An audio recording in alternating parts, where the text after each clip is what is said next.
On a l'habitude de démarrer à l'heure, donc on va commencer maintenant. Bonsoir à tous. La Société académique d'architecture de Lyon est heureuse de vous accueillir ce soir pour la conférence de Pierre Gras.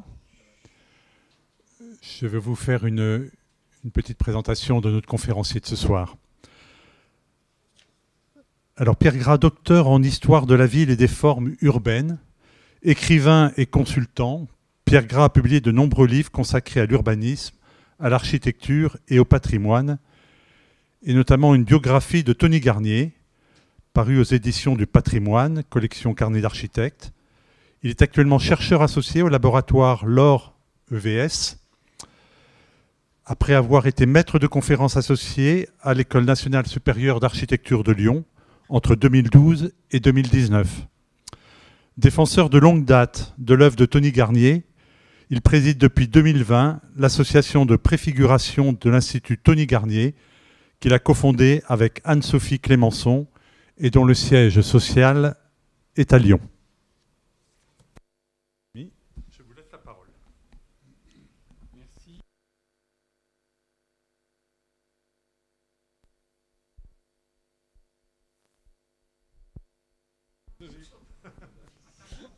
Ça ira mieux. Est-ce que vous m'entendez? Oui, je crois. Merci beaucoup. Nous apprécions et j'apprécie à titre personnel d'être accueillis aux archives municipales par la Société académique d'architecture de Lyon, où nous tenons depuis plusieurs années aussi nos réunions. Et donc nous sommes familiers. Je ne sais pas si vous connaissez ce bâtiment qui n'est pas très loin d'ici. Pour un certain nombre d'entre vous, je le sais. Où nous tenons nos réunions et où nous sommes au plus près aussi de gens dont les centres d'intérêt sont proches des nôtres. C'est très important. Un grand merci. Alors, avec un petit peu d'esprit de provocation, j'aurais pu intituler, plutôt que ce titre assez consensuel, Tony Garnier entre reconnaissance et fragilité, j'aurais pu intituler cette conférence Tony Garnier, un célèbre inconnu. Mais j'aurais peut-être choqué certains d'entre vous qui connaissent et l'homme et l'œuvre. Mais ce qui m'a fait penser à ce titre, c'est un numéro du Nouveau Lyon qui est paru il y a à peu près 2 ans, qui qualifiait Tony Garnier, numéro spécial, de précurseur méconnu. Et ça n'est pas complètement faux en réalité, même si le nom nous est familier, grâce aussi à la halle Tony Garnier et au boulevard qui le longe. Mais qu'en aurait-il été à une certaine période, si un monument n'avait pas porté son nom, eh bien, on est passé un peu à côté du pire. Je vais essayer de vous expliquer pourquoi dans cette conférence qui va, comme vous le verrez, parler aussi bien des théories et de l'œuvre de Garnier que la manière d'essayer de s'y prendre pour qu'elle ne s'efface pas. Voilà, j'annonce tout de suite un petit peu les choses. Donc je vais évoquer, puisqu'il faut partir toujours de la base, je vais d'abord évoquer son œuvre majeure, Une cité industrielle, et rappeler le rôle qu'elle a eu au tout début du siècle dernier, non seulement auprès des hommes de l'art, de la profession, mais aussi d'un large public, et notamment à l'étranger. J'y reviendrai. Un mot également sur la contribution de Tony Garnier à la modernité lyonnaise. Vous savez que ça a été un thème assez confus, à vrai dire, de conflits et de débats avec notamment le mouvement moderne qui a beaucoup dénié à Tony Garnier cette modernité. On verra que c'est un petit peu plus compliqué que ça et qu'il faut reconnaître à Tony Garnier d'avoir été une formidable passerelle entre les époques, entre le 19e siècle et le 20e siècle, entre la prémodernité chère à Françoise Choët, à l'historienne de l'art Françoise Choët, et puis une modernité triomphante, mais qui va plutôt s'affirmer après la Seconde Guerre mondiale. Je vais évoquer également le processus que je qualifie de reconnaissance tardif, ça aurait pu être reconnaissance tardive d'ailleurs, à travers un certain nombre d'événements qui sont intervenus, disons, pour faire remonter Tony Garnier dans l'agenda des décideurs ou même tout simplement de la population. Processus assez compliqué et assez lent. Je vous expliquerai ensuite, je prendrai un moment pour vous expliquer en quoi ce patrimoine, pourtant reconnu, reste extrêmement fragile, voire menacé. Et puis, en termes de perspective et de conclusion, j'essaierai de vous expliquer quel est le rôle de ce futur Institut Tony Garnier que nous sommes en train de construire, puisqu'on est en phase de préfiguration, et pour lequel on travaille avec un certain nombre de personnes qui sont ici depuis 3 ans déjà. C'est une préfiguration un peu longue, mais c'est le temps qu'il nous a fallu pour mettre en place un certain nombre d'outils.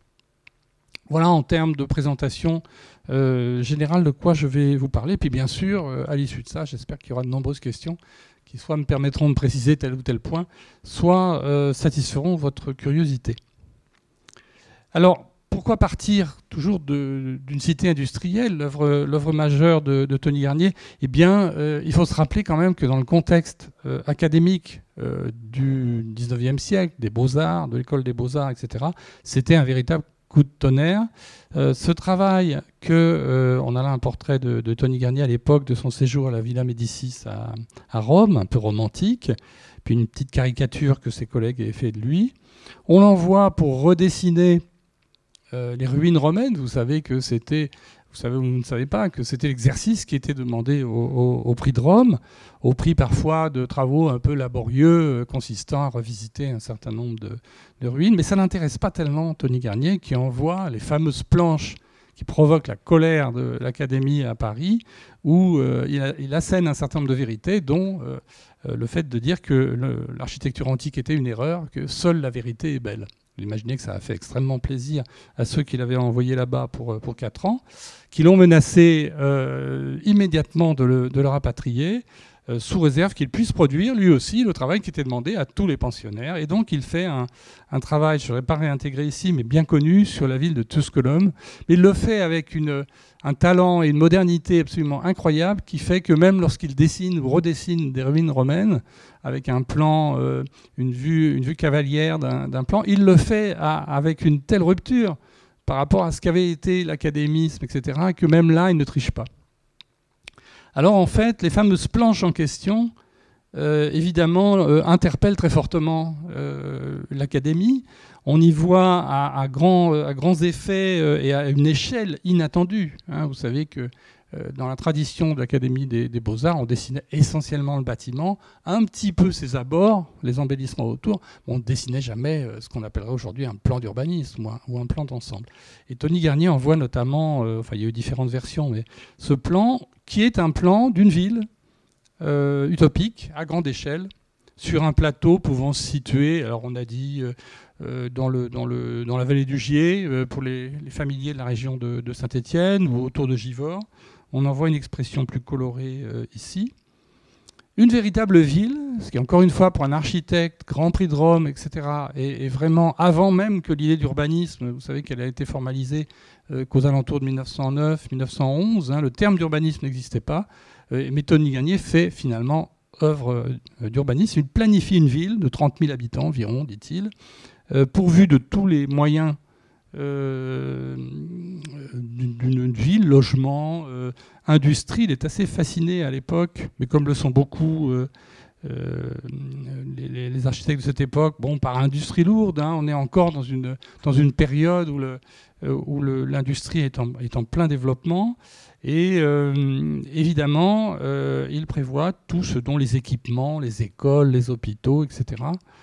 Et on a ici une idée de l'activité à travers ces chantiers navals, cette gare d'eau, dont la couverture n'est pas sans rappeler ce qui sera plus tard la grande halle, bien sûr, aux bestiaux. Tout est déjà là, incroyablement là, au tournant du XXe siècle, entre 1899 et 2004, où il revient à Lyon. Et pourtant, ce qu'il va réaliser, et là c'est un contresens qui est malheureusement trop souvent fait, ne sera pas l'application, bien entendu, de cette cité industrielle, ça ne sera pas l'objectif, mais il s'efforcera, évidemment, à chaque fois de tirer parti de cette réflexion. On pourrait dire en quelque sorte de réinterpréter les éléments utopiques de la cité industrielle. Donc je repars de là pour dire à quel point, et ça reste malgré tout méconnu, malgré les colloques auxquels j'ai pu participer. D'ailleurs ici même, j'y reviendrai en novembre 2019 pour les 150 ans de la naissance de Tony Garnier. Malgré cela, malgré tout le travail qui était fait par mes collègues universitaires, eh bien, on a tendance à minimiser cet apport exceptionnel d'une pensée qui n'est pas une pensée véritablement théorique. On ne peut pas parler de véritable théoricien. Tony Garnier, ça n'est pas quelqu'un qui rédige énormément, à part la préface évidemment que j'ai quasi appris par cœur pour faire ce travail.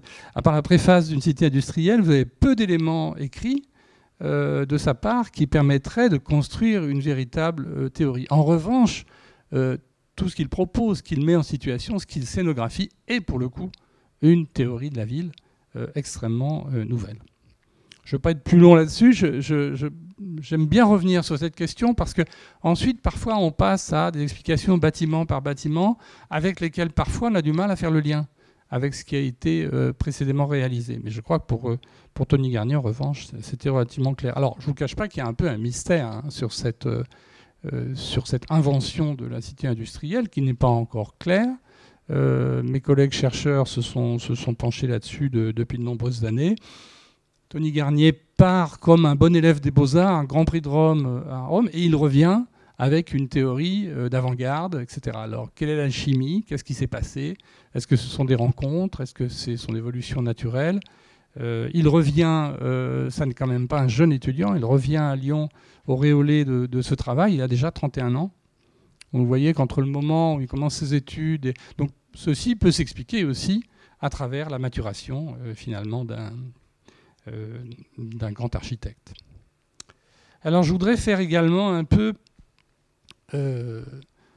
pièce de la grande critique qui a été faite beaucoup plus tard, notamment par les tenants du mouvement moderne, sur la fameuse contribution de Garnier à la modernité lyonnaise, en disant oui, bien sûr, c'est extrêmement intéressant, c'est important, bien sûr, mais en définitive, est-ce que Garnier était vraiment aussi moderne que ça ? Après l'accident de la cité industrielle, finalement, on a affaire à un moderne classique. Vous savez que c'est le procès qu'on a fait à Auguste Perret. Je ne ferai pas l'insulte de vous le présenter, mais qui a notamment réalisé l'opération de reconstruction du Havre après la Seconde Guerre mondiale. On lui reprochait, les modernes, d'être finalement un classique réhabillé en moderne, par le truchement du béton, etc. On a fait un peu le même procès à Tony Garnier jusqu'à tardivement. Et vous verrez que dans le processus de reconnaissance que j'évoquais tout à l'heure, processus tardif, eh bien, cette clé est probablement à interpréter. Alors j'adore ces deux images, surtout lorsqu'elles sont rapprochées. Je crois qu'on peut pas, lorsqu'on les voit, on ne peut pas dénier à Tony Garnier le fait d'avoir une vision, une pensée de l'espace qui est pour le coup résolument moderne, qui effectivement, même si ce sont pas, ça n'est pas loin parfois de l'esprit des cathédrales, mais seulement de l'esprit, bien entendu, pas sur la forme. Il faut surtout se souvenir ce qu'était Lyon à peu près au moment de la naissance de Tony Garnier. Je vous présente un petit Lyon, regardez, compris pratiquement entre les boucles de ces fleuves. Si on ajoute le plan Morand et puis les développements sur la rive gauche, on a un Lyon d'une échelle qui n'est pas une échelle métropolitaine, bien entendu, qui n'est même pas encore une échelle urbaine, c'est un petit Lyon. Et il faut aussi se replacer dans ce contexte pour comprendre comment les réalisations qui lui seront ensuite confiées vont s'inscrire dans une construction inédite de ce point de vue et vont être attachés à l'histoire de la ville de Lyon. Et puis, c'est une ville qui est encore fragile avec ses inondations, son fleuve indomptable, mais la Saône n'était pas forcément non plus très facile, et une production urbaine très liée, indépendamment de Morand et Perrache, très liée à la production aussi industrielle. C'est-à-dire on a besoin d'implanter une activité là, et bien ma foi on la met, puis on verra après comment ça s'articule, etc.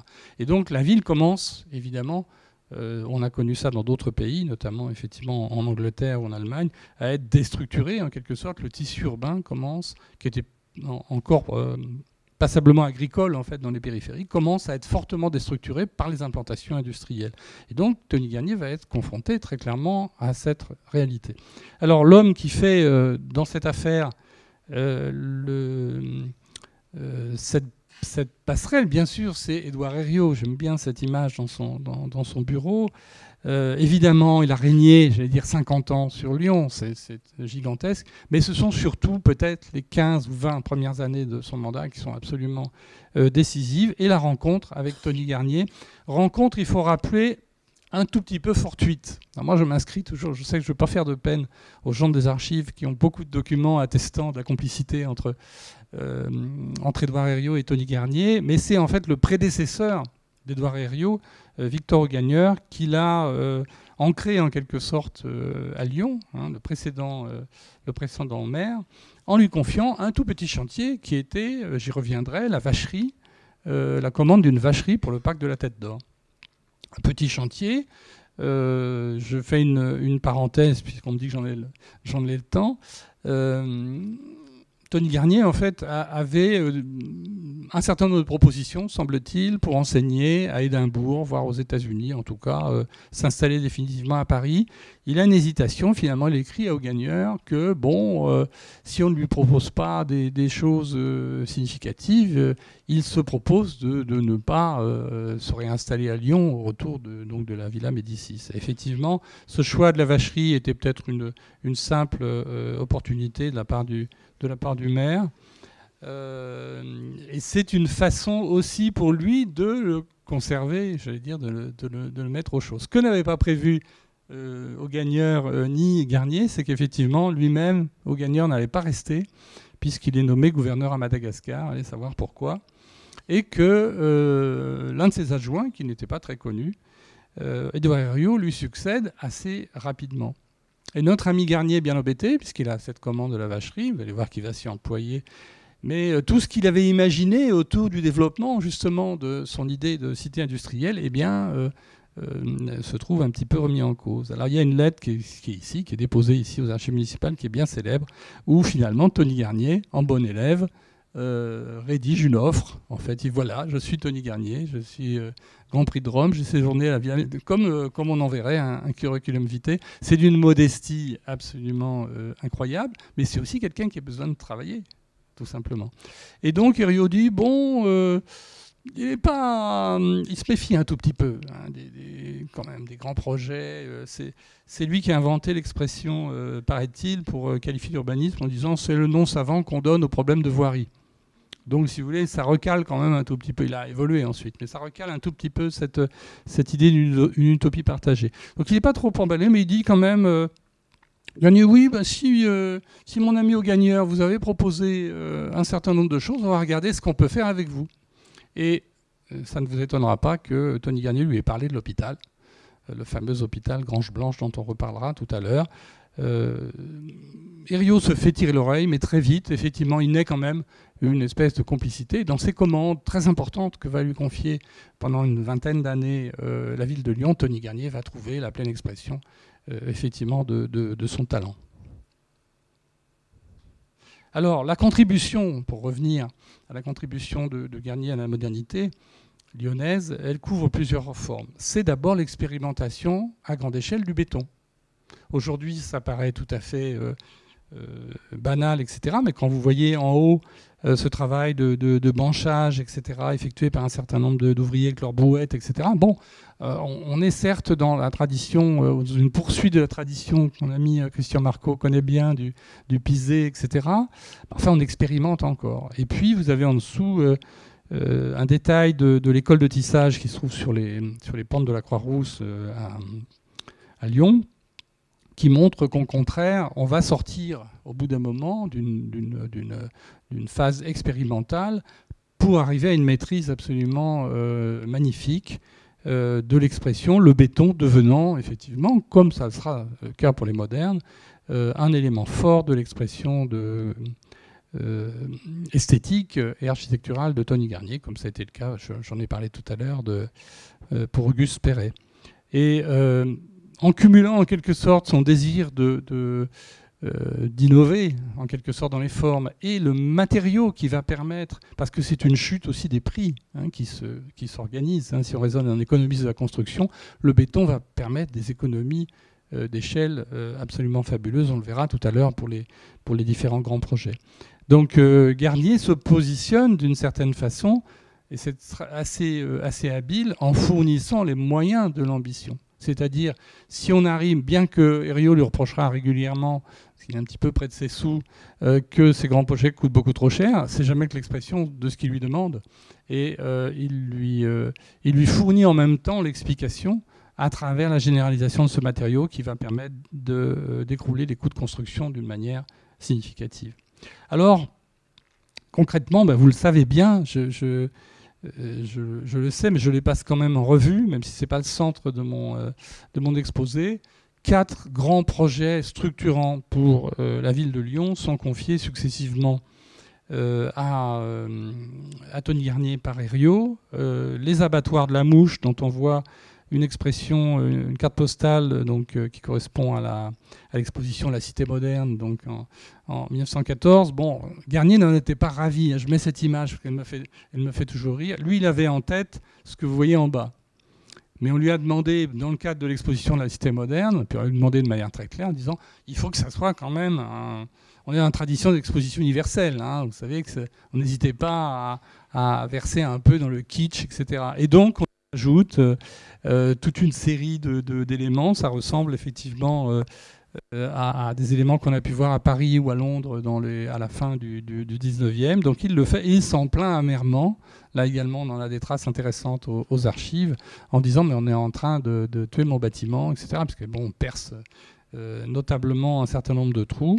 Et la guerre va mettre un terme très vite à cette exposition, puisque c'est en mai 14, donc je vous laisse imaginer ce qui se passe quelques mois après, y compris avec les exposants allemands qui avaient été sollicités pour être présents. Et il ne va récupérer son bâtiment qu'après que celui-ci ait servi d'usine d'armement pour fournir les troupes alliées. Donc dans un état qui est quand même assez détérioré. Et donc il va reprendre, c'est pour ça que les dates qui vous sont indiquées paraissent assez longues, mais en fait il va reprendre après-guerre le bâtiment, le remettre dans l'esprit qui était le sien. Et là je me suis concentré sur la Grande Halle, mais on verra tout à l'heure l'ensemble des abattoirs, pour aller vers un véritable quartier, une cité de la viande, ce qui était l'expression, pour nourrir pour traiter et nourrir une population croissante qui était celle de Lyon. On n'insiste pas. Le deuxième grand projet, eh bien, c'est la cité sportive de Gerland. On a des images d'époque. Il manque peut-être que la piscine qui est plus tardive. Là aussi, ce sont tous des chantiers très longs. Soit qu'ils aient été perturbés par la Première Guerre mondiale, soit que, juste esquissés avant, ils ont été surtout formalisés après. Et donc, il n'est pas rare, vous allez le voir assez aisément, de lire les projets municipaux confiés par Herriot à Garnier sur une période longue. Là, vous avez encore 10 ans, parfois c'est 15 ans. L'hôpital Édouard Herriot, c'est 1909 entre le début de la conception et 1933-34 pour la livraison. Donc, ce sont vraiment des chantiers un peu épuisants, le conseil municipal proteste assez régulièrement contre les coûts, c'est-à-dire les factures de Tony Garnier qui s'accumulent, et Herriot lève les bras au ciel en disant écoutez, nous avons demandé à cet homme de l'art ce qu'il y a de mieux pour un hôpital pour notre ville de Lyon, mais c'était il y a 15 ans, donc il faut actualiser, etc. Voilà, c'est assez drôle aussi. Alors j'en viens à l'hôpital. Vous avez regardé en haut à gauche ce plan. Bon, il est colorisé là, mais on est vraiment dans quelque chose, dans l'urbanisme pavillonnaire, ce système hospitalier inspiré de ce qui se faisait en Allemagne et au Danemark, notamment, où Tony Garnier, les services de la ville de Lyon et peut-être Édouard Herriot parfois se sont rendus pour s'en inspirer. Toujours est-il qu'il produit carrément le plan d'une petite ville. Là encore, c'est une cité hospitalière, d'une certaine façon, une cité médicale, avec ces bâtiments, j'y reviendrai, isolés les uns des autres pour des raisons d'hygiène, mais aussi de circulation et, pourquoi pas, effectivement, d'esthétique. Et puis, quatrième et dernier grand projet, ce projet, au départ, ce n'est pas la cité des États-Unis, c'est un boulevard industriel que Édouard Herriot commande à Garnier. Dans la dernière partie de la Première Guerre mondiale, là aussi ça va prendre un certain temps, il faut acquérir les terrains, il faut penser, alors pas mal d'allers-retours avec la ville de Lyon. Garnier propose un ensemble de logements très important de part et d'autre de ce boulevard. En fait, dans la réalité, une partie seulement sera réalisée, mais c'est quand même 1500 logements sociaux. C'est énorme pour l'époque. C'est l'équivalent, à peu près l'équivalent des gratte-ciel à Villeurbanne qui bénéficieront d'une notoriété plus importante et plus rapidement. Et donc là aussi, il y a une anecdote. En fait, ce boulevard démarrait péniblement à la sortie de Lyon et ne débouchait sur nulle part. C'est-à-dire qu'en fait, il y avait une ferme relativement importante au bout du boulevard. Vous pouvez imaginer qu'il y avait comme une réalité qui venait là perturber l'intention, et ça peut expliquer aussi que ces acquisitions foncières prennent pas mal de temps.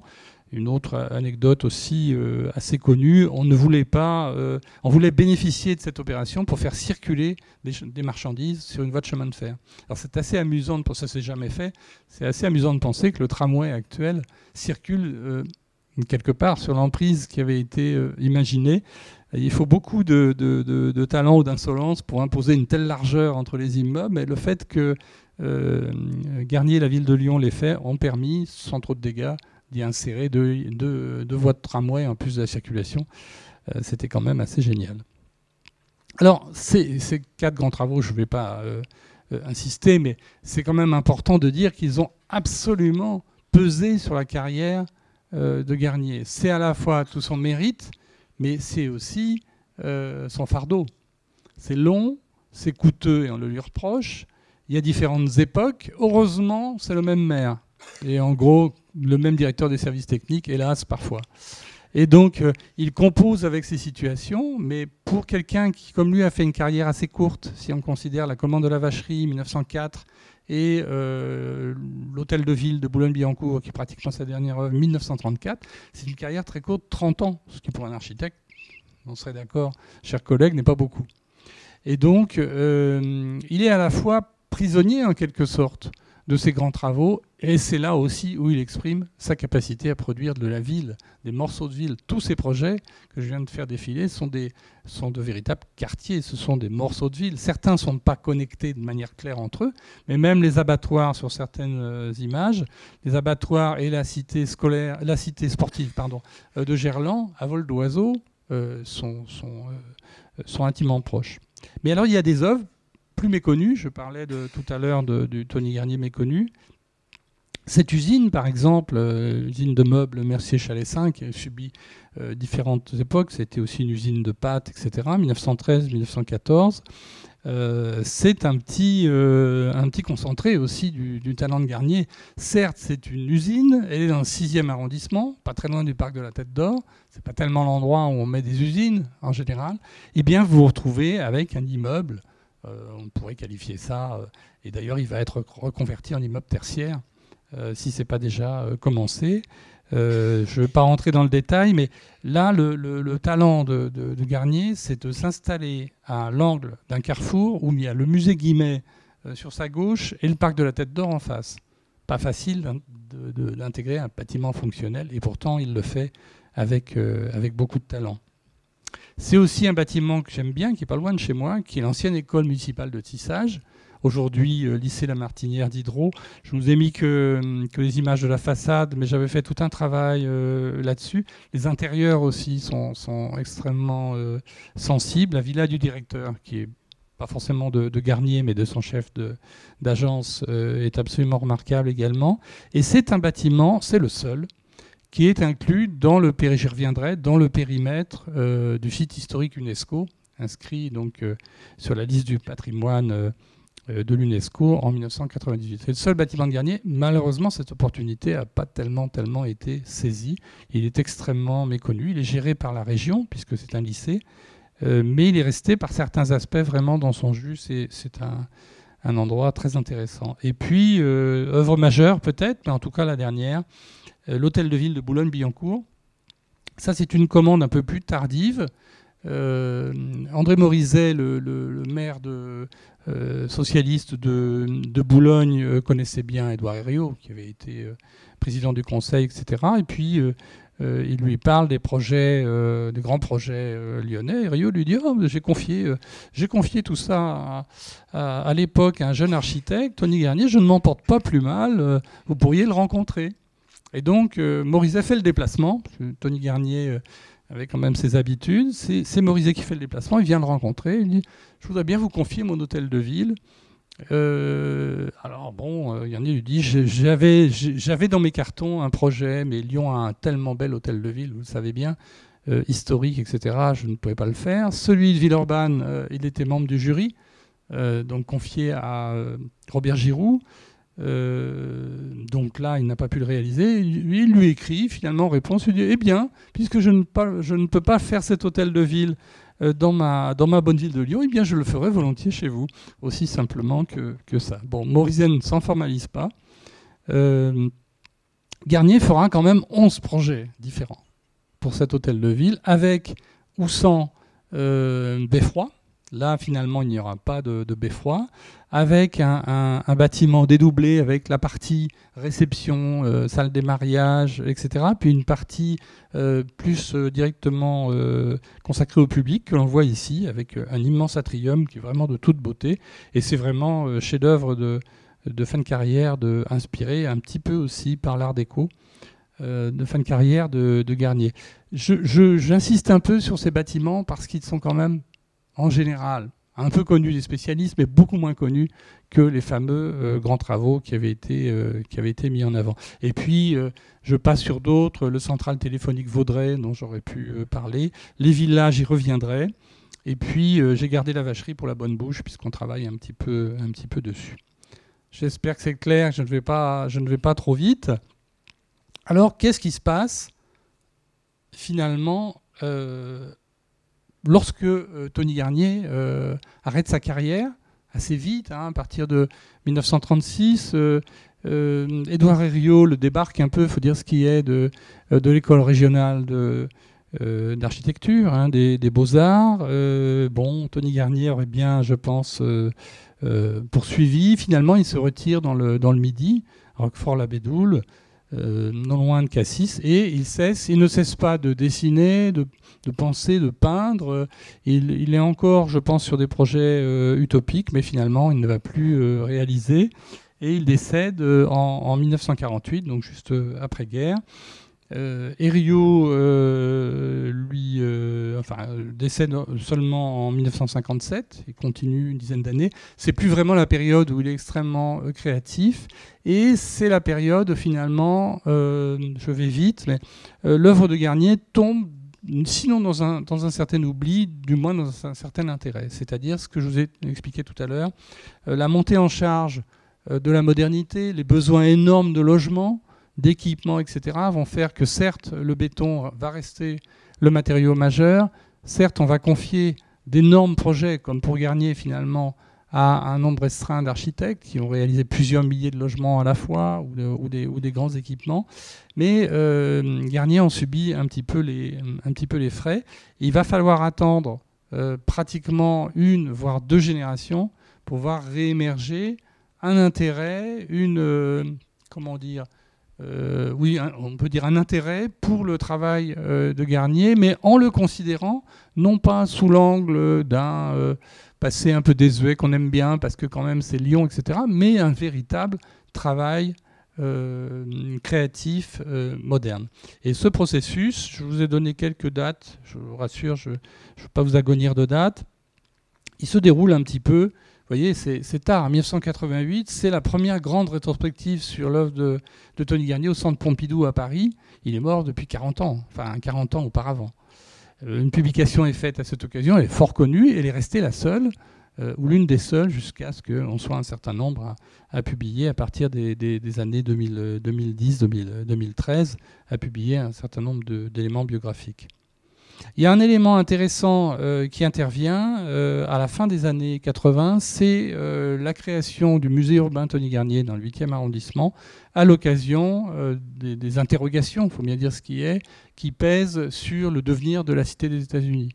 Le bailleur social qui le gère se pose beaucoup de questions. Les bâtiments sont un peu dégradés, il y a des difficultés sociales. Il envisage, même si je n'ai pas trouvé véritablement de traces écrites, il envisage de se débarrasser pour partie de ce patrimoine, et les habitants se mobilisent. Et en se mobilisant, ils ont une idée. Je vais revenir tout à l'heure sur Voilà, ça c'est la Cité des États-Unis. Ils font appel à des muralistes, Cité de la Création, pour réaliser.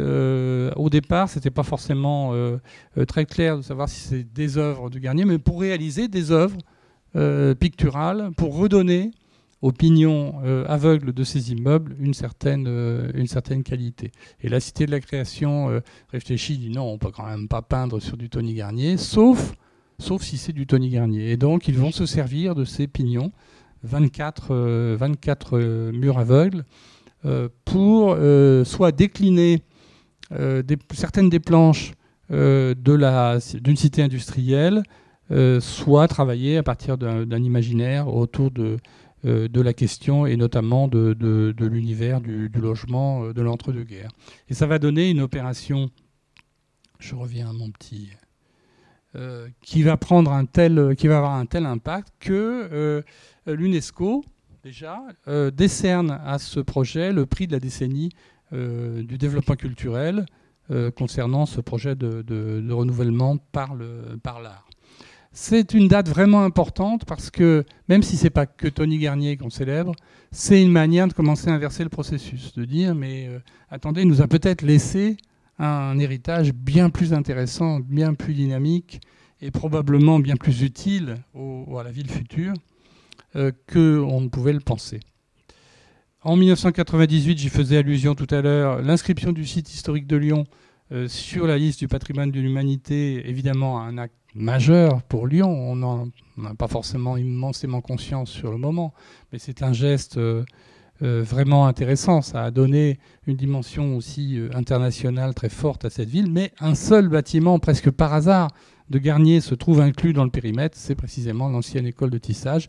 On n'en fait pas un usage, à ma connaissance, un usage mirobolant. Bon, on le constate, voilà, c'est dans le périmètre, c'est très dommage.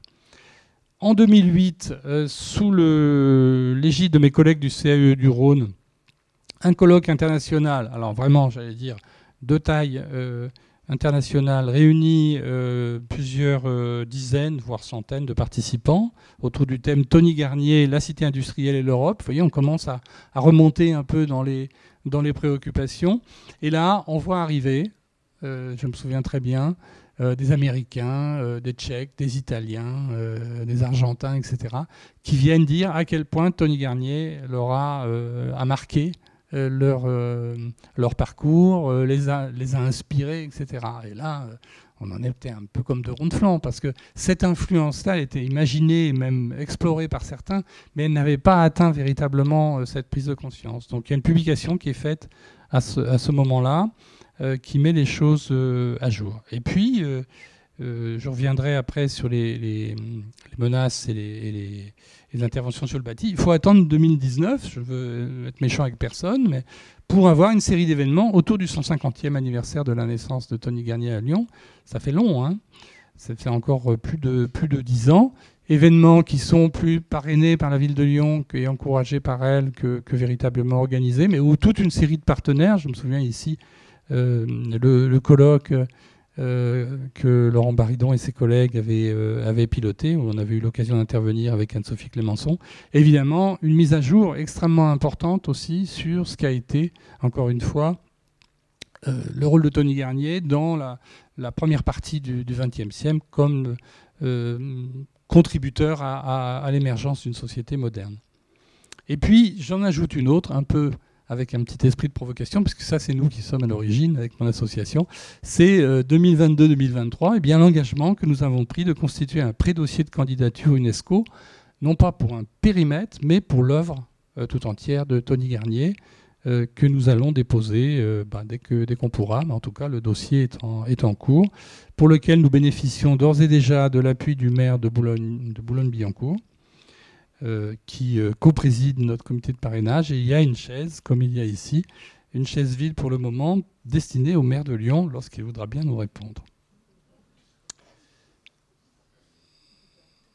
J'ai dit le rôle important qu'avaient joué nos amis du musée urbain Tony Garnier et la transformation plutôt généreuse, même s'il y a un certain nombre de problèmes qui se posent encore aujourd'hui, de la Cité des États-Unis. Il faut revenir aussi, finalement, j'ai synthétisé avec cette diapo les fameux 4 grands projets, ou plutôt ce qu'il en reste, qui font système au bout d'un moment. C'est-à-dire qu'il a fallu que en quelque sorte, l'opinion, les décideurs, etc., commencent à imaginer ceci comme étant un ensemble. Alors, bien entendu, ça n'est pas, je le redis, la transcription sur le terrain des utopies d'une cité industrielle. Mais quand même, par l'ampleur, par l'efficacité des systèmes, par leur fonctionnalisme, etc., évidemment, ils font sens encore dans la ville d'aujourd'hui, puis ce sont des photos récentes que je vous présente. J'accélère peut-être un peu. Alors, ce patrimoine, un peu mieux reconnu, tardivement, il est par contre toujours fragile et menacé. Et je vais vous donner une série d'exemples. Ça n'est pas juste la lubie de quelques amateurs d'architecture moderne ou prémoderne, c'est malheureusement, hélas, une réalité. Donc la villa dont monsieur me parlait tout à l'heure avant le début de la conférence, que l'on voit en haut à gauche, la villa de Tony Garnier, construite par ses propres soins, a été d'abord frappée d'alignement dans les années 80 par les soins du département du Rhône, pour élargir le quai Paul Sédaillan. Et puis plus récemment, même s'il a réalisé par ailleurs des choses intéressantes, acheté par un architecte argentin qui a procédé à des transformations, et notamment cette verrière qui fâche, paraît-il, beaucoup l'architecte des bâtiments de France. Pour avoir visité longuement et rencontré cet architecte avec Anne-Sophie Clémençon, les restaurations qu'il a proposées à l'intérieur, par contre, sont vraiment remarquables. C'est-à-dire qu'il a fait, en tant que propriétaire privé, des travaux que, moi je pense, la collectivité aurait dû assumer depuis longtemps, surtout que ça appartenait au département. Donc là, on a assez typiquement une situation où c'est le privé qui s'est substitué à l'autorité publique qui pourtant possédait le bâtiment, l'a laissé se détériorer et ce propriétaire privé investit ses propres deniers, pour le meilleur et pour le pire, peut-être, mais en tout cas a procédé à la restauration de cette villa. On viendra sur la question des villas un peu plus tard.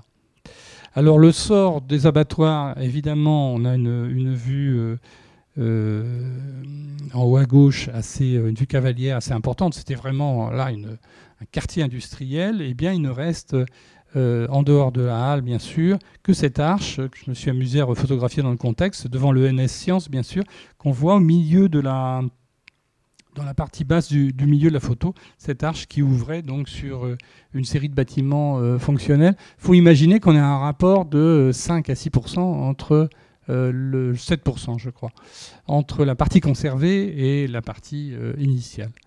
Imaginons, avec un peu d'esprit, comment dire, avec un peu d'imagination, imaginons ce qu'on aurait pu faire d'un tel ensemble si, dans une autre posture, on avait été en situation de le transformer. Vous avez vu que les bâtiments de Garnier ont une certaine plasticité, puisqu'on a pu faire une grande salle de concert dans la grande halle aux Bestiaux. Eh bien, on pouvait peut-être imaginer aussi d'autres fonctions, mais on s'est privé de ce bâtiment. Et même en ce qui concerne la halle Tony Garnier, qu'on voit ici dans sa première transformation, puisqu'il y en a eu deux et demi, la vocation de ce bâtiment n'était pas claire. Ce qui a fait la différence, c'est effectivement cette immense voûte, j'allais dire presque de cathédrale industrielle, métallique pour le coup. Garnier avait envisagé de la faire en béton. Vous avez vu les inspirations d'une cité industrielle. Bon, mais les ingénieurs étaient quand même pas très chauds. Sans poteaux, c'était quand même un peu compliqué. Et donc, il s'est résolu à la fabriquer sur un modèle qui existait, qui était une grande halle des machines qui avait été présentée, si ma mémoire est bonne, à l'exposition universelle de Paris. Que dire du stade de Gerland? Transformé, lui, 3 fois.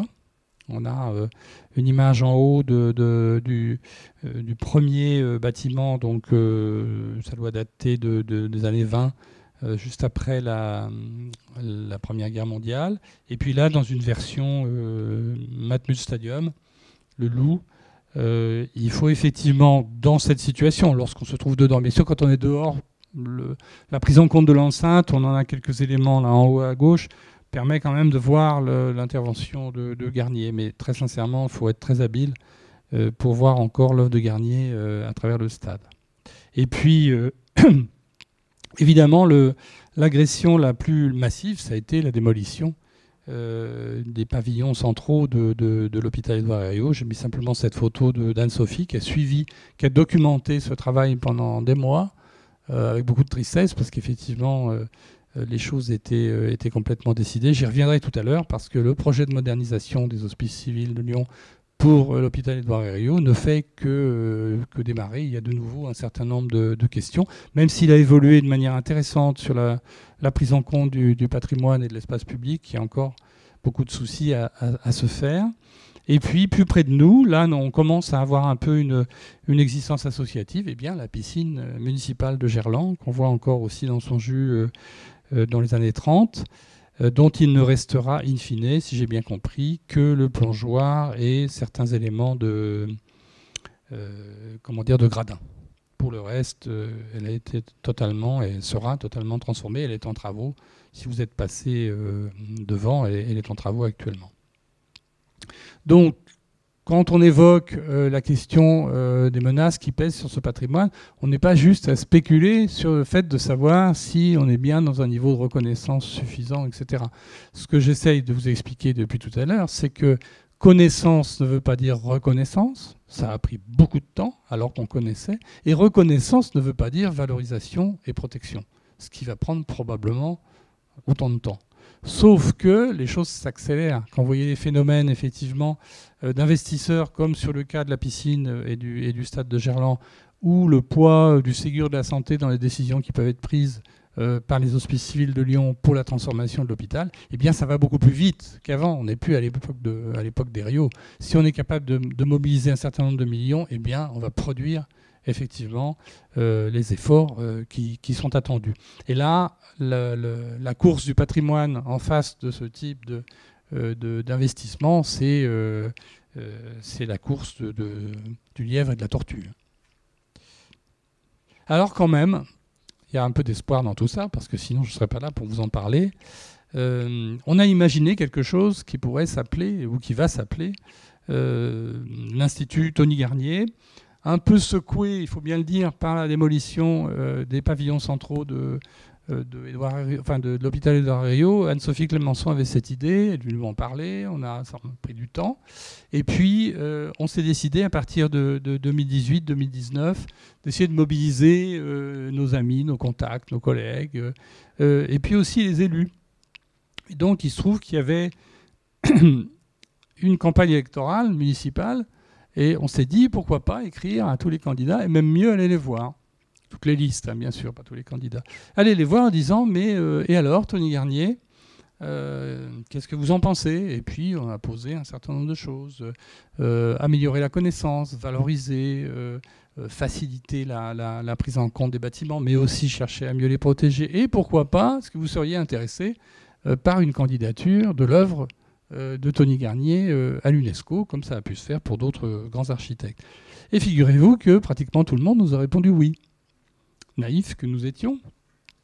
Non, je plaisante, je le prends sur le ton de la plaisanterie, mais on a fait un gros travail de relation, de mise en relation, on a reçu beaucoup de lettres et on a fait part à la presse des réponses que l'on a reçues. Donc on a pratiquement eu des réponses de toutes les listes. Là, on était gonflés à bloc.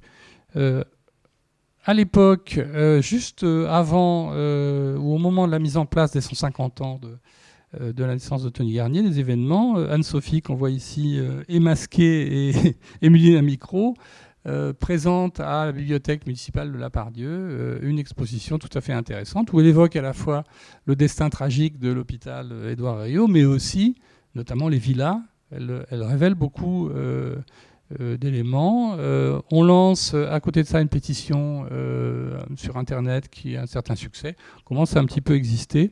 Et puis on s'est dit, pourquoi pas aller un peu plus loin. On en parle à la presse, on organise une conférence de presse, certains d'entre nous se reconnaîtront. Et on décide finalement de créer une association de préfiguration d'un institut Tony Garnier à Lyon. Ça, c'est en mai 2020, donc il y a pratiquement 3 ans jour pour jour. Mes collègues me font l'honneur de me confier la présidence. Et c'est à ce titre-là aussi que je vous rencontre aujourd'hui.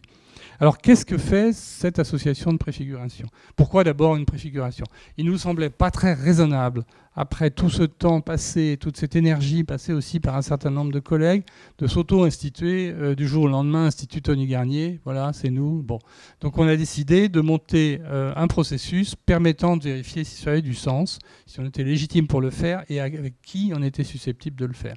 Ça nous a pris quand même un certain temps. Alors on a procédé par étapes, vous allez le voir. On s'est intéressé tout d'abord aux villas. Ça, c'est un plan, une maquette un peu forte de la villa de Catherine Garnier, contiguë à celle que je vous ai montrée tout à l'heure. Vous verrez tout à l'heure, si ça vous intéresse, j'ai mis quelques exemplaires de la revue AMC dans lequel, collectivement, l'association a rédigé un dossier référence sur les villas de Tony Garnier, l'invention de la villa moderne, dans lequel on reprend notamment ce type de travail. Pourquoi on fait ça? C'est une manière de repartir, ce que je disais sur la cité industrielle, repartir des éléments basiques. Quand Garnier met en place les éléments de conception pour ces 3 maisons, il est vraiment encore au début de sa carrière, c'est de 1910 à 1920 ou 1919. Et là, pour le coup, il est radicalement moderne. On a à la fois le croisement du béton, de plans extrêmement rigoureux. Vous avez vu que c'est un petit peu austère, sauf les éléments, mais qui ne sont pas de la décoration, les éléments inspirés notamment des villas méditerranéennes avec beaucoup de sculptures, etc., qui sont tout à fait intéressants. Donc on travaille sur les villas, on publie ce numéro spécial. Et puis, on continue d'avancer. Je vais un petit peu vite sur les différentes étapes. On commence effectivement à reposer la question. On le fait devant la presse, on l'a encore fait il y a quelques temps, de l'intérêt pour Lyon d'imaginer, parce que pour le moment on en est là, ou de préfigurer, c'était aussi notre métier, une inscription de Tony Garnier au patrimoine de l'UNESCO. On nous répond, est-ce que vous êtes sûr? Est-ce que c'est bien intéressant? Travaillons-y. Et donc, on commence à avancer. Et puis, on rencontre sur le chemin des gens qui nous disent, oui, c'est pas idiot. C'est un peu plus difficile, je vous le cache pas, avec la municipalité, mais la précédente n'était pas plus ouverte. C'est plus facile à Boulogne-Billancourt, pourtant qui n'a qu'un bâtiment de Tony Garnier, mais quel bâtiment? Donc la mairie non seulement nous appuie, mais là nous accompagne. Ça va monter en charge sur les 2 années qui viennent, avec notamment une grande exposition sur l'œuvre de Garnier, puisque le bâtiment aura 90 ans en 2024, l'an prochain. On travaille aussi sur la publication d'un bel ouvrage très illustré sur l'architecture de Garnier. On organise des rencontres. On va organiser un voyage d'études au mois d'octobre en emmenant une délégation lyonnaise, etc. Et puis ici aussi, on constitue un peu un réseau de partenaires avec des gens dont vous avez au moins entendu parler du nom, Patrimoine Oralpin, Renaissance du Vieux-Lyon, Sauvegarde et Embellissement de Lyon, puis au niveau national, Patrimoine, Environnement, Docomomo France, etc.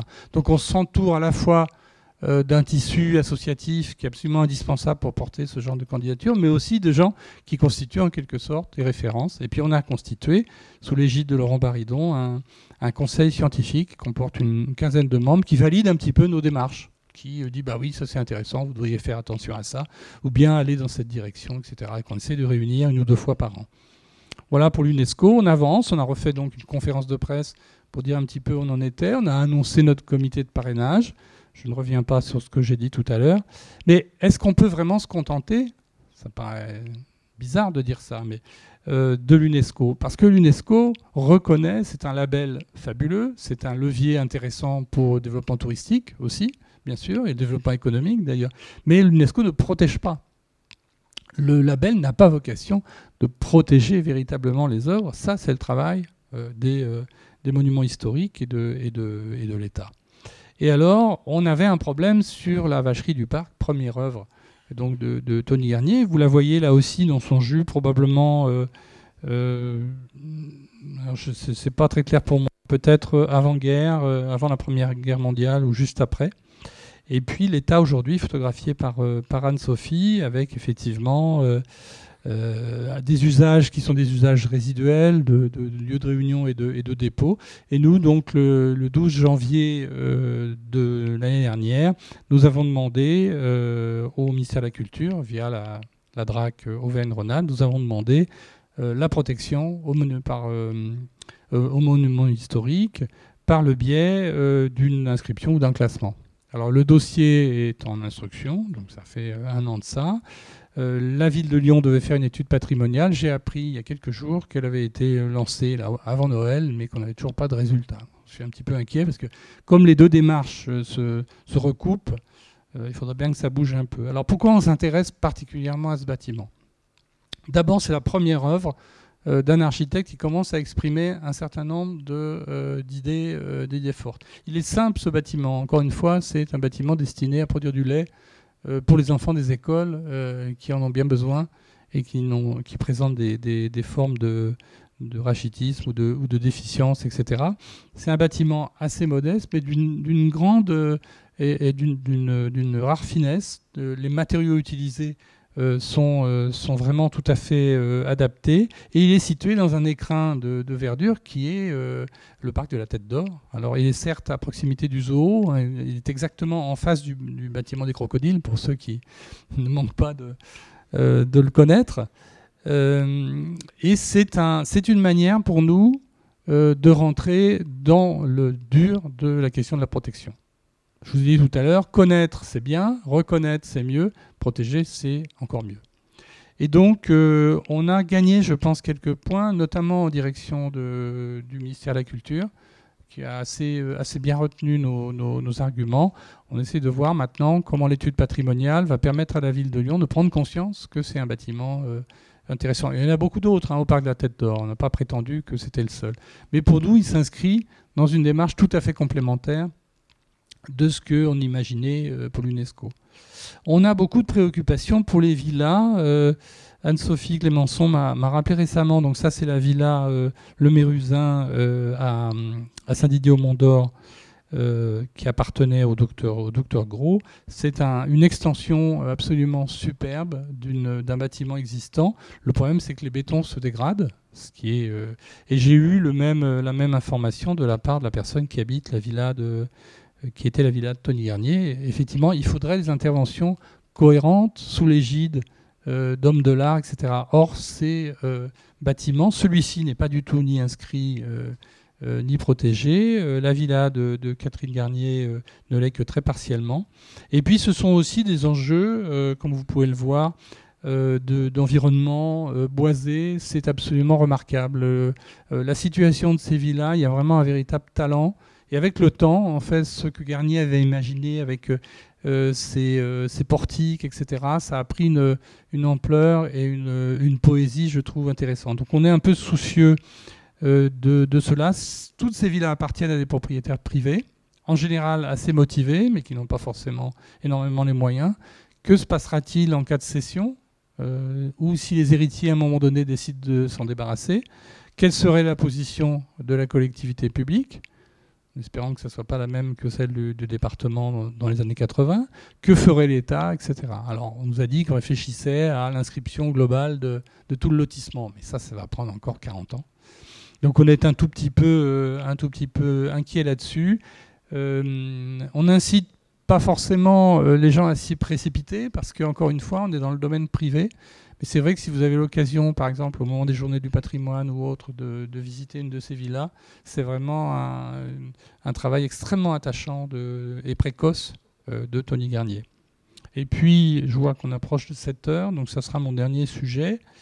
Vous avez sous les yeux la fameuse cité hospitalière, l'hôpital Édouard Herriot, telle qu'elle était il y a encore quelques années, avant effectivement qu'on ait un certain nombre d'interventions. Alors, par rapport à ce que je vous ai expliqué tout à l'heure sur les démolitions de 2015, les hospices civils ont engagé une démarche intéressante avec des architectes, des paysagistes, pour essayer de repenser un petit peu leur rapport au patrimoine.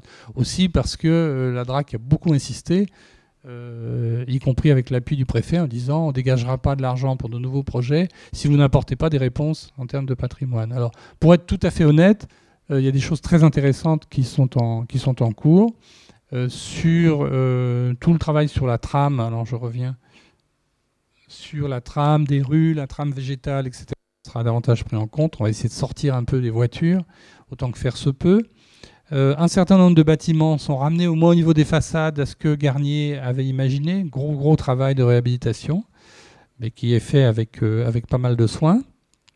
Et puis, une vue d'ensemble qui est, j'allais dire, moins immobilière que n'était la première version. Il n'en reste pas moins, et ce sera ma dernière image, que vous voyez ici, les parties les plus directement concernées, que la deuxième version du projet de modernisation des hospices civils de Lyon n'a pas vraiment gommé.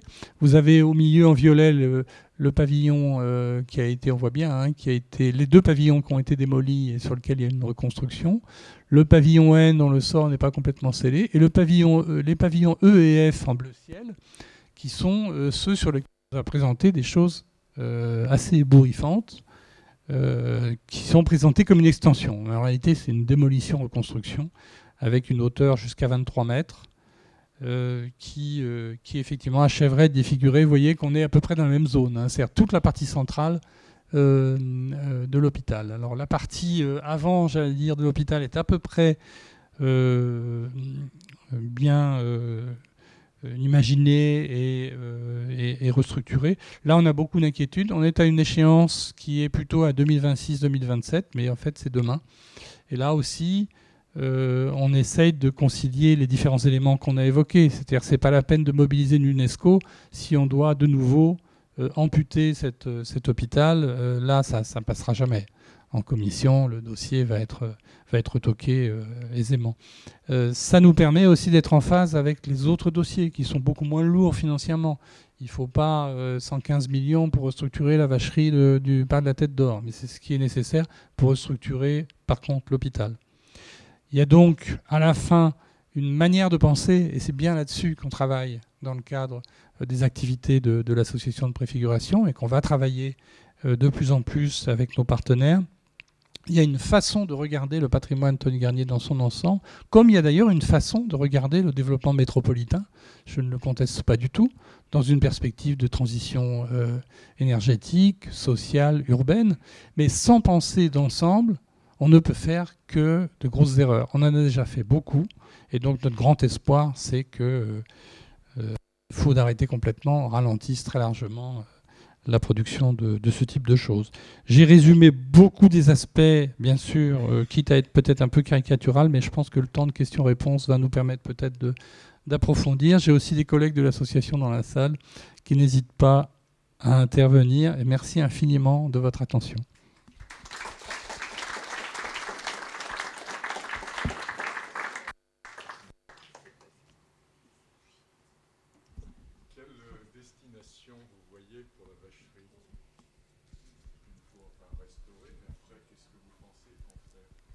Alors, on a des débats entre nous, et puis on a des débats aussi avec d'autres. Alors, vous savez qu'une des vocations de l'équipe actuelle, c'est de travailler sur la transition énergétique, etc. Un certain nombre de bâtiments disponibles, notamment l'ancien restaurant du parc, offrait des opportunités. Certains se disaient qu'on pouvait articuler, peut-être mettre en réseau. Il y a l'orangerie aussi qui est pas loin. Des bâtiments ayant une valeur patrimoniale, en essayant d'offrir au public des possibilités en termes d'expos, de salles de réunion, etc. Bon, ça, c'est une des pistes. On n'en a pas encore vraiment discuté dans ces termes-là, mais en tout cas, j'en ai entendu parler. Nous, on avait une autre idée en considérant le bâtiment lui-même, qui est un petit bâtiment, c'est d'en faire un lieu de réception du public, un centre d'interprétation du patrimoine Garnier, et au-delà de Garnier, tout ce qui concerne la période notamment de l'entre-deux-guerres. C'est-à-dire même si le bâtiment est plus ancien, c'est une période extrêmement féconde qui peut traiter en fait véritablement à Lyon. On pourrait imaginer un petit auditorium pour faire des conférences comme celle-ci ou comme d'autres, un lieu relais, parce que le musée urbain Tony Garnier fait un travail tout à fait intéressant de médiation, mais il est plus périphérique et puis situé sur le 8e. On a pu imaginer des éléments de mise en réseau. On essaye d'en parler d'ailleurs avec eux. Après, il y a des hypothèses plus farfelues qui circulent, du type il a organisé un restaurant ou quelque chose en rapport avec le bio, etc. Bon. Pour le moment, on n'est pas dans une position. Moi, j'aurais souhaité avancer effectivement sur un programme, mais on me dit attention, comme il y a un dossier monument historique, il y a une étude patrimoniale, il ne faut pas mettre la charrue avant les bœufs, donc pour le moment, il n'y a pas de programme. Comment savoir si comment savoir les gens du patrimoine où s'adresser pour visiter les villas dont vous avez parlé, parce qu'on n'entend jamais, on ne le voit pas, il n'y a pas d'informations là-dessus. C'est compliqué parce que c'est soumis à l'accord des propriétaires. Donc en général, c'est de la négociation avec eux. Et, ouais. Et puis, il limite un peu les flux. Par contre, il y a des possibilités, je ne sais pas si c'est tous les ans. Dans le cas des Journées du patrimoine, ils ont déjà organisé des visites. Il y a eu des visites à l'occasion de colloques ou de rencontres. C'est plutôt les professionnels. Voilà. Alors, c'est vrai que de l'extérieur, c'est un peu frustrant parce qu'on voit pas grand-chose. Moi, j'ai tendance, connaissant les propriétaires qui ont leur qualité incontestable, je mets pas trop de pression pour le moment sur eux mais on pourrait imaginer que s'il y avait une démarche dans le sens d'une patrimonialisation encore plus importante, hein, et d'une protection, les contreparties, c'est l'organisation de visites, la possibilité de valoriser un petit peu. Là, pour le moment, nous, on a essayé de le faire par le biais d'une publication, par exemple, ne serait-ce que pour montrer un petit peu, mais c'est vrai que c'est un peu frustrant. Oui. Je suis désolé, je ne suis pas sûr que votre micro marche très bien. Merci pour cette conférence, c'est très intéressant. J'ai pas mal de choses à dire, c'est pas du temps pour me partir la parole. Je fais partie du conseil de quartier Gerland, tout comme ici, devant moi, et aussi de l'association Les Compagnons des Pavillons. Je suis adhérente depuis récemment de SEM. Donc j'étais très intéressée par cette conférence parce que les Compagnons des Pavillons, peut-être certains ont déjà entendu parler ici, c'est une association d'habitants, on est à peu près 80 actuellement, d'habitants qui sont à proximité de la place des Pavillons, donc en fait entre la place des Pavillons et la halte Garnier. On s'est créé à l'occasion du confinement, en fait, on a voulu créer du lien social. On a en fait, on est vraiment une association de quartier au sens général. On jardine beaucoup, on a un joli square municipal qu'on a réinvesti, et puis généralement on est impliqué dans la vie du quartier. Et entre autres, donc en fait, j'avoue, j'étais un petit peu étonnée que vous n'ayez même pas évoqué la place des Pavillons dans la présentation. Vous avez évoqué qu'il y avait juste l'arche de l'ENS. Pour nous, ce qui reste vraiment, évidemment, outre la halte, c'est cette place des Pavillons. Je suis d'accord. Qui a, bon, quand même, la mairie a fait des travaux, pour ceux qui connaissent, ça a été piétonisé. Avant, c'était un peu un petit parking. C'était piétonisé. Il restera quand même beaucoup à faire parce qu'actuellement, c'est une place piétonne un peu morne, qui manque un peu d'activité, même si, voilà, entre autres, avec notre association, on participe à des animations de temps en temps.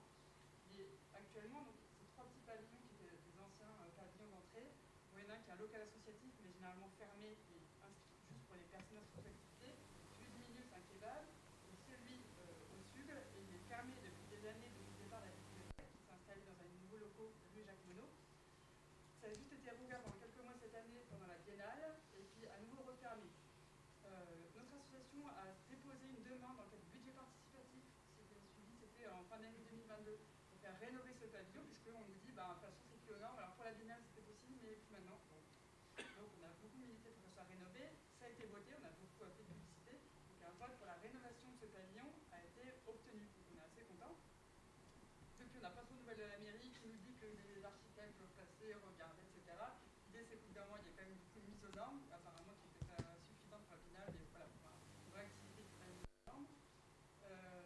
Et la mairie a plutôt comme idée d'en faire un commerce derrière, quand même avec une idée d'un commerce plutôt intégré dans le quartier, fleuriste, ou je sais pas, mais quelque chose qui soit un peu ouvert sur l'extérieur. Il y a aussi d'autres idées pour que ça soit plutôt un local associatif, et même de notre côté, sur un musée, justement, sur tous les derniers qui ont été évoqués, ou n'importe quoi d'autre, un ciné-club, plein de choses. Voilà, je vous invite à ce qu'on apporte en lien. Alors, j'ai envie de dire rencontrons-nous, parce qu'effectivement, voilà, visiblement, on est un peu au courant, mais autant pour moi, c'est vrai que je n'ai pas intégré dans cet exposé. On est un petit peu au courant et on aimerait bien aussi avoir une vue d'ensemble dans la relation d'ailleurs avec la halle et les autres pavillons. Mais venez me voir après et puis on va essayer de convenir de ça.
Est-ce bien raisonnable? Bon, écoutez, Ok. Je crois que ce serait bien qu'on se parle et qu'on discute aussi de ces différents projets qu'on ne méconnaît pas, mais que je n'ai pas intégré effectivement là à ma présentation. Merci beaucoup. Il y avait madame aussi. Il marche pas. Non, mais peut-être que tout le monde peut m'entendre comme ça. Alors, non, je suis pas à l'aise avec le micro. On a des collègues qui sont sourds, excusez-nous. Mais alors dans ce cas, je vais parler très fort. Voilà. Non, parler dans le micro. Non, voilà. merci. Les bâtiments de Tony Garnier m'ont toujours fait un effet étrange en termes d'échelle et j'arrive pas. Alors moi, mon œil est novice, je suis pas expert en architecture, mais ils m'ont paru toujours à la fois grands et petits. J'ai l'impression qu'il y a quelque chose qui se joue avec l'échelle de ces bâtiments. Est-ce que, en termes architecturels, on puisse comprendre ça? Est-ce que vous pouvez analyser cette sensation, éventuellement donner des éléments de réponse sur pourquoi ces bâtiments peuvent dégager cette sensation-là? J'appellerai bien au secours mes camarades parce qu'effectivement c'est pas forcément le point où je suis le plus à l'aise. Je vais quand même essayer. C'est vrai que l'architecture de Tony Garnier ne se saisit pas immédiatement, contrairement souvent à ce qu'on pense, soit par l'échelle de ce qui est proposé, gigantesque, et qu'il l'était encore plus avant, on est bien d'accord dans un certain nombre de situations, soit le contraire, c'est-à-dire qu'à l'échelle du détail, il est vraiment très intéressant aussi. Et c'est pas toujours simple de faire ce lien. J'allais dire que l'œil, mais c'est pas qu'une question d'œil, bien sûr, s'habitue.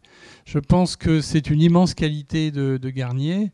Vous l'avez vu sur les planches d'une cité industrielle, de penser, on ne disait pas penser global, hein, évidemment, à la fin du 19e, mais il pense globalement, mais en même temps, il a un attachement aux détails. On voit dans les villas, mais pas seulement, dans les appartements de la cité des États-Unis, une capacité à, moi j'allais dire humaniste, à s'attacher à résoudre des questions qui seront posées aux usagers, aux habitants.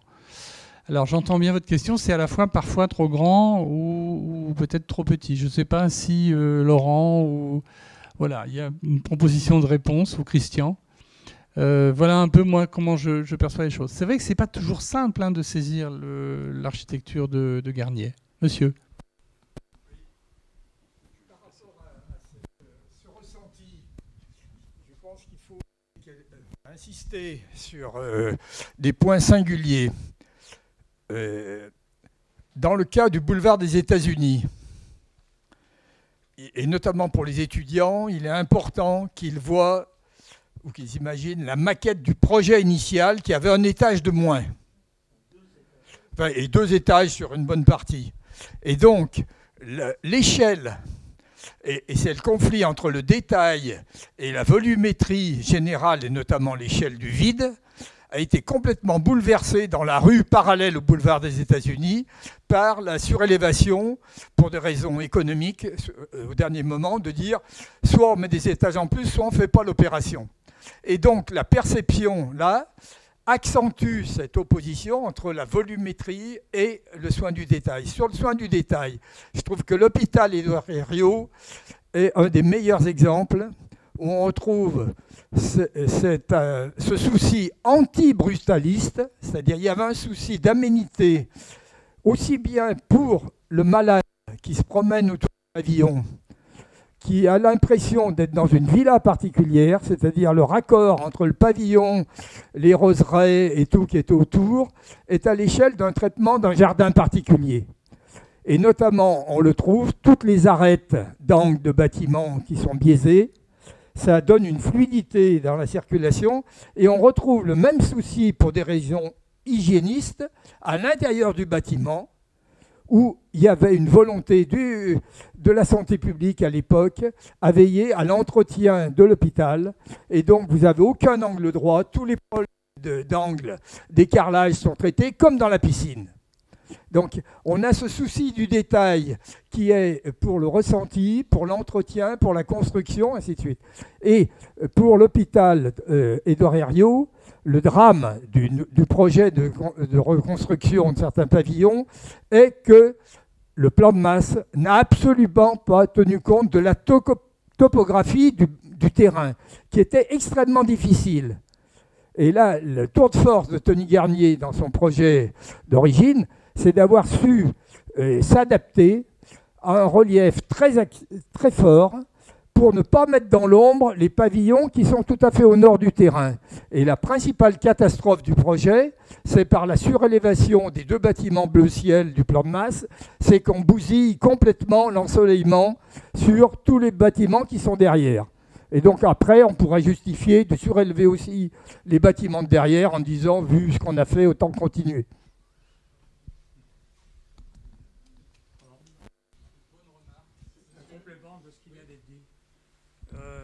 Vous avez peut-être connaissance de la lettre que Édouard Herriot avait envoyée à Tony Garnier pendant la construction du quartier des États-Unis. J'en ai une qui fait 4 lignes, dans laquelle Édouard Herriot dit « Monsieur, j'ai visité le chantier ce matin. Les bâtiments qui étaient à 3 étages, vous devrez les faire à 5. » C'est aussi sec que ça. Hein. Il n'y a pas de... etc. Vous faites comme ça. Effectivement, le quartier des États-Unis, les bâtiments sont trop hauts. Tony Garnier ne les avait pas prévus comme ça. Enfin, il a été obligé de s'exécuter. Il me semble que c'est un petit peu plus compliqué que cela. Depuis le début, pour être franc, si vous connaissez bien la cité des États-Unis, les premiers bâtiments sont à peu près à l'échelle que Tony Garnier avait prévue. C'est déjà une question de gros sous. C'est-à-dire que, et là j'ai une autre lettre que vous, où Édouard Herriot écrit à Tony Garnier en lui disant « J'ai 1 million ». Je ne saurais pas vous dire ce que ça représente aujourd'hui, mais c'est quand même une belle somme. « J'ai 1 million à mettre dans cette affaire pour vous montrer ce que ça peut donner ». En gros. Et donc, il fait 3 ou 4 petits bâtiments à l'échelle initiale qui constituent en quelque sorte la proue côté nord du quartier, et qui sont assez réussis. Ce sont ceux qui sont gérés par la SACVEL. Hein, ils ne sont pas gérés par Grand Lyon Habitat. Et sur cette base, Herriot dit « Ah oui, c'est pas mal, mais combien va me coûter le reste ?» C'est-à-dire qu'il commence à réfléchir pour arriver à 1500 logements, il va falloir, ce que proposait Garnier, construire des deux côtés et puis napper assez largement. Et là, effectivement, d'après ce que je sais, la direction des services techniques fait une estimation. Et là, Herriot, s'il n'était pas assis, tombe à la renverse et fait savoir, alors peut-être sous cette forme, mais enfin, Garnier était déjà au courant, fait savoir que ça ne sera pas possible de poursuivre sur cette base qui lui avait pourtant énormément plu. Et c'est vrai qu'elles sont assez charmantes, hein, ces habitations. On est dans la pensée quand même de la cité industrielle, même s'il y a peut-être un étage de plus. Et donc la généralisation de ce que vous dites, c'est-à-dire la surélévation, 2 à 3 niveaux, va poser le problème du rapport entre le bâti et le non bâti, qui avait été très très bien calculé pour l'ensoleillement, etc. Va laisser des murs pignons aveugles très grands, sur lesquels, évidemment, vous avez compris, la Cité de la Création s'est engouffrée pour réaliser les fresques. Il fallait peut-être corriger cela. Et puis, un sentiment de densification qui n'est pas forcément justifié au vu du projet initial. Ce n'était pas si dense que ça. C'est une différence, il y en a plusieurs, mais c'est une différence avec l'opération des gratte-ciel à Villeurbanne, en dehors du fait que c'est l'architecture métallique et puis du remplissage, et non pas du béton. Effectivement, on recherche au gratte-ciel, on recherche clairement une densité à l'américaine, bon, voilà, avec cette avenue Henri Barbus, etc. Dans le cas de Garnier, on est plus quand même dans l'esprit du boulevard dit industriel, boulevard des États-Unis, dans lequel effectivement on va avoir, comme d'ailleurs, je ne l'ai pas montré cette image, mais j'aurais pu, on va avoir des habitations relativement peu denses, peu hautes, bénéficiant d'un ensoleillement important, avec de la végétation, des espaces de circulation, une sorte de parc habité. Hein. Le mot, évidemment, il est moderne, le mot, donc c'est certainement pas celui qu'aurait employé Garnier, mais c'est un peu l'idée. Donc là, on a une transformation majeure. Il n'en reste pas moins, je vais quand même défendre un tout petit peu ce projet avant de redonner la parole à monsieur. La vue d'ensemble qui est proposée reste quand même très intéressante, parce que les espaces intermédiaires sont quand même généreux. Et malgré tout, la progression qui est offerte par ces premiers immeubles un peu bas et ensuite les immeubles un peu hauts, ça reste intéressant dans une perspective de densité urbaine aujourd'hui. Alors, monsieur n'est pas d'accord. À moitié. C'est-à-dire que, heureusement, Tony Garnier avait insisté pour le boulevard, proprement dit, pour réserver justement des moyens de communication en direction de Vénissieux, puisque le projet devait aller jusqu'à ce qu'il y ait la gare de Vénissieux aujourd'hui. Bon. Donc, quand vous regardez dans le boulevard, c'est pas choquant la hauteur des bâtiments. Le problème est lié au fait qu'il y a du côté ouest du boulevard la rue parallèle, et c'est là, dans l'espace intérieur entre les 2 rangées de bâtiments, que la surélévation aurait pu se faire en reculant la 2e rangée de bâtiments. Or, le terrain étant ce qu'il était, ils sont restés. Et donc, les cours intérieures sont devenues ce qu'elles sont aujourd'hui, et elles ne ressemblent en rien à ce que Tony Garnier a voulu faire à l'origine. Et donc, ce sont ces logements à l'arrière qui sont sacrifiés, et qu'on ne voit pas si on fait faire la visite seulement du côté du boulevard. Donc ça répond à moitié. Enfin, du côté du boulevard, ce n'est pas une catastrophe, mais sur l'arrière, ça change absolument tout. Et la personne qui vous parle a visité en 1949 un des appartements ici pour éventuellement y loger. Il était jeune. Hein. Oui, c'était pour sortir d'un taudis au moulin à vent. C'est le fruit d'un compromis. Voilà. Incontestablement, si on fait une analyse. Moi, je trouve que c'est plutôt compromis acceptable, mais c'est le fruit d'un compromis, très clairement. On ne peut pas bouger le foncier. Vous savez, vraiment, les questions, ça revient sans arrêt dans la correspondance. Monsieur a raison, hein, dans la correspondance avec les services, même plus que Herriot, ça revient sans arrêt, le coût, le coût, le coût. Et donc, et effectivement, dans une période, et notamment après la Première Guerre mondiale, où l'argent est rare, les coûts de construction restent élevés, on a des réponses par le biais, on l'a évoqué, par le biais du béton, mais enfin, le foncier commence aussi à devenir un petit peu compliqué. Mais bon, vous avez raison, hein, c'est l'expression d'un compromis. Oh, je n'irai peut-être pas jusque-là. Oui, monsieur.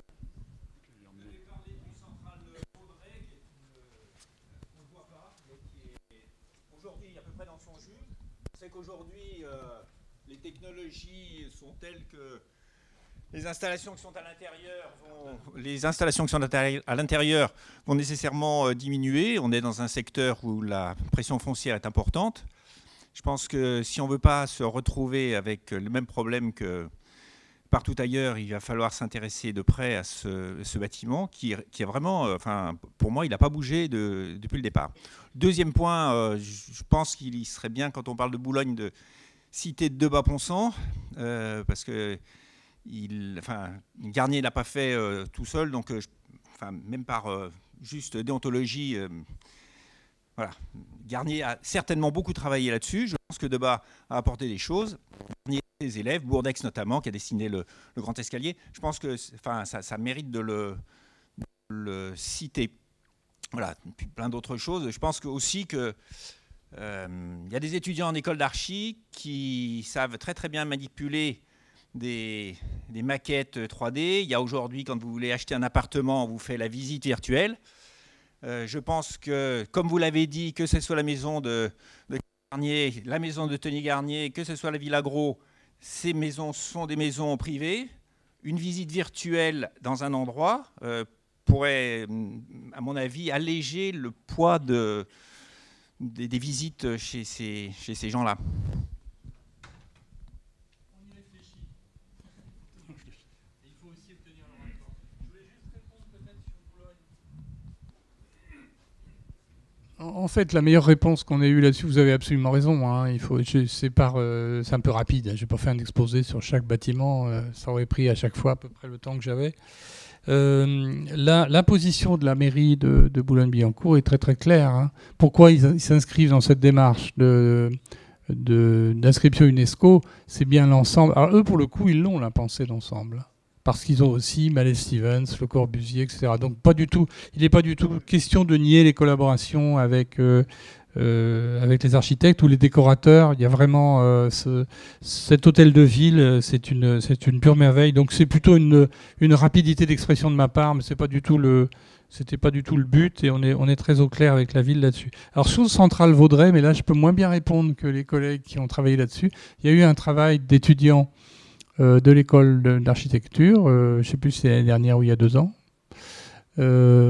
sur plusieurs bâtiments, dont celui-ci, avec des propositions qui étaient un peu décoiffantes, intéressantes. On a fait travailler, enfin quand je dis on, mes collègues plutôt, on fait travailler les étudiants sur des hypothèses d'un futur. Alors parfois un futur qui pouvait être dépassé assez largement les contraintes patrimoniales, mais ça c'est autre chose, qui pouvait permettre à Garnier là, de rentrer aussi dans un avenir, un futur possible à partir de certains de ces bâtiments. Donc c'est un travail prospectif qui est tout à fait passionnant. Je vous signale pour mémoire, je n'ai pas pu parler de tout, inévitablement.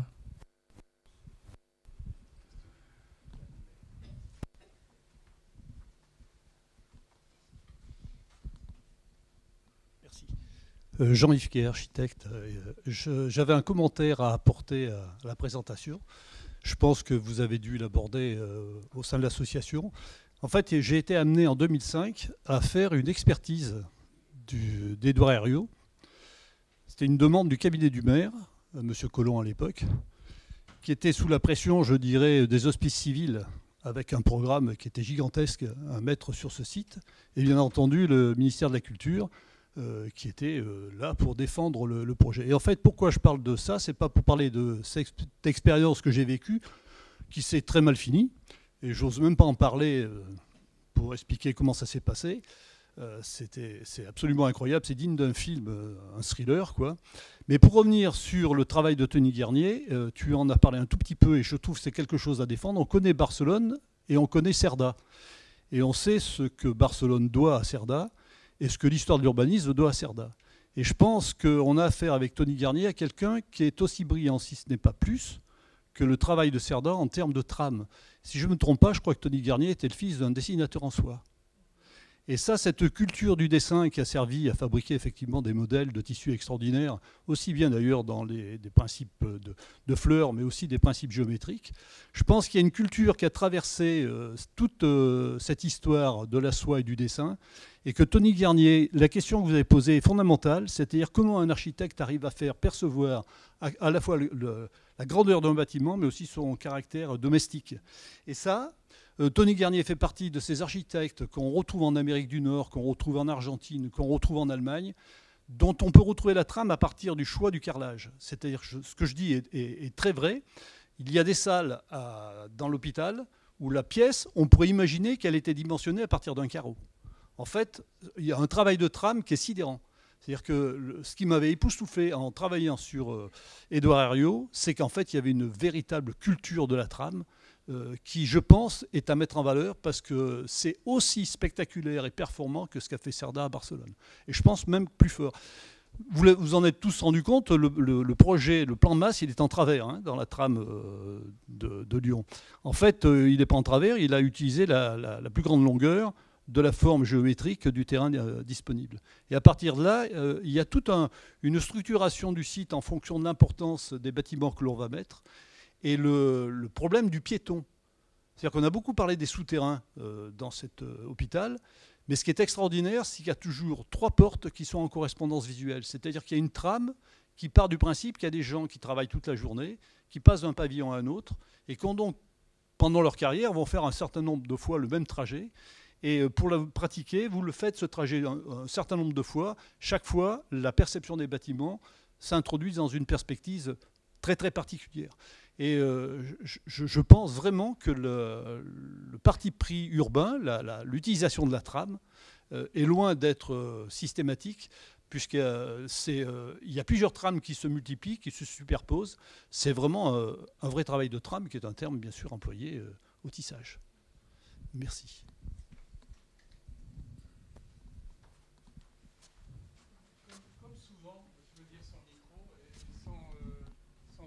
Comme souvent, les interventions de la salle sont aussi intéressantes que celles de la tribune.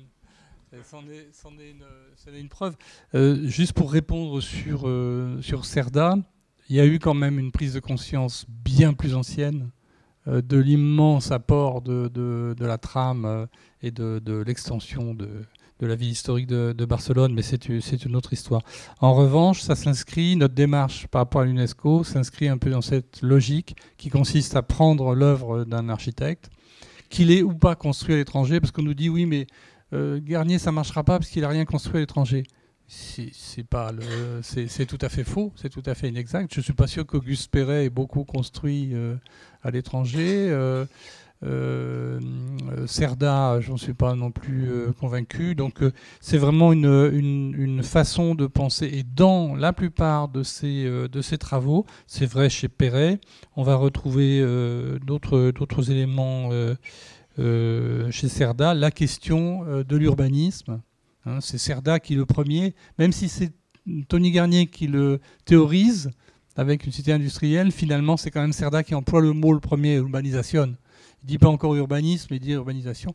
Et là, il y a une véritable pensée urbaine. Moi, je suis très, très sensible à cette question. Donc, dans l'argumentaire UNESCO, j'étais en train de le regarder, on commence à évoquer ça. Et effectivement, le grand impact international de Garnier, pour le coup, c'est une cité industrielle. Il y a des filiations, effectivement, tout à fait intéressantes. On évoque aussi Frank Lloyd Wright aux États-Unis, qui est, je ne sais pas s'il y a un dossier qui a été déposé ou ça va être le cas. Et puis, bon, qu'on l'apprécie ou pas comme urbaniste, il y a chez Le Corbusier des intentions, bien sûr, dans ce domaine aussi que vous connaissez. Simplement une petite parenthèse. J'ai visité très récemment Firmini avec un ami argentin qui était fan de Corbu. Donc il voulait voir du Corbu. Donc j'étais très surpris de voir la vitesse à laquelle la ville de Firmini a intégré le patrimoine Corbu dans l'UNESCO. Il y a des pancartes partout dans la ville. Vous rentrez dans Firmini, si vous ne voyez pas Corbu et le patrimoine UNESCO, vous êtes aveugle. Donc il y a une espèce de dynamique qu'ils ont utilisée à partir de là, à une vitesse absolument incroyable, parce qu'il y a quelques années, le maire de Firmini ne voulait pas entendre parler ni du Corbu, ni d'Auguste Perret, ni Eugène Codus-Petit. Et là, le nouveau maire, manifestement, il a surfé sur la vague. Hein. Donc il faut peut-être s'inspirer de la vitesse à laquelle il s'est intégré dans le patrimoine de UNESCO. Je préfère visiter le logement élaboré par Garnier que le logement que j'ai encore visité l'autre jour dans la Cité radieuse. On n'a plus envie d'y habiter. Hein. C'est surréaliste. Bon, enfin, je voudrais... Alors pour revenir tout à l'heure sur Tony Garnier et la trame, ainsi de suite. Alors j'ai une petite filiation avec Tony Garnier, je vais être très prétentieux. J'ai fait aussi la Martinière avant de faire l'architecture. Et le dessin industriel m'a extrêmement bien formé au dessin d'architecture à l'époque. Donc il y a peut-être quelque chose à regarder de ce côté-là. Je n'ai pas insisté dans cet exposé sur, je dirais, les qualités de peintre, la capacité à représenter, mais vraiment de manière extrêmement efficace, les situations, sans parler de la poésie de ces peintures. Ce n'était pas l'objet, ça a été pas mal fait, notamment à l'occasion des 150 ans, ou à l'exposition, si vous y êtes allé, au Fort de Vèze, l'exposition organisée par la Fondation Renault, où il y avait des dessins absolument remarquables. Moi, j'adore, mais ça, là aussi, c'est l'objet d'une conférence à part entière. Je n'ai pas peut-être assez insisté là-dessus. Lorsqu'il dessine, vous l'avez vu avec les planches d'une cité industrielle, lorsqu'il dessine la ville, qu'il pense à grande échelle, en même temps, il fait le lien avec ce que monsieur évoquait, c'est-à-dire ces aménités urbaines auxquelles il faudra penser. C'est pas un fanat des angles droits, même si il en produit un certain nombre. Il y a moi je dis une humanité, une espèce d'humanisme dans la manière de penser la modernité. Et c'est suffisamment rare en fait pour être souligné. Bon, je ne répondrai pas sur Corbu, etc. Je n'ai pas envie trop de rentrer là-dedans maintenant, mais c'est une grosse différence. Grande différence majeure entre Tony Garnier et Le Corbusier. C'est la place donnée à l'homme. Voilà, je résumerai ça comme ça. Entre la machine à habiter et le... Voilà. Après, chacun peut se positionner. Ça correspond aussi à des parcours, à des... Bon, il faut reconnaître qu'aujourd'hui, les récompenses internationales sont allées effectivement à ces architectes majeurs. Ils sont pratiquement tous à l'UNESCO. Bon, voilà, nous, on a présenté les choses, un petit dossier de presse, j'en tiens à votre disposition, ça vous intéresse, 18 octobre 2022, donc l'œuvre de Tony Garnier, candidate au patrimoine de l'humanité, pourquoi pas? C'est-à-dire qu'on s'est montré à la fois humble et prudent pour éviter le tir à canoncier auquel on s'attendait. On l'a eu quand même, mais ça fait rien. Et en particulier, les éléments qu'on s'efforce de développer, c'est les qualités d'adaptation. Alors on évoquait l'adaptation au site pour l'hôpital, l'adaptation aux fonctions. C'est un fonctionnaliste, mais pas un fonctionnaliste hard. Voilà, Tony Garnier. Mais aussi la capacité à produire des bâtiments transformables ou modifiables, on l'a vu. Alors, Michel Rose, il y a de ça de nombreuses années, à l'époque où Michel Noir était maire de Lyon, avait proposé une nouvelle vocation pour l'hôpital Édouard Herriot pour le préserver, pour qu'il ne soit pas démoli. Ce n'est pas le choix qui a été fait pour des raisons financières. Et donc, on est parti dans une modernisation, etc. C'était loin d'être idiot, parce que cette cité pouvait devenir une sorte de cité-jardin avec diverses vocations, etc. Les bâtiments de Garnier, tout en étant extrêmement fonctionnels, ont une capacité de transformation absolument stupéfiante. Quel dommage de les détruire.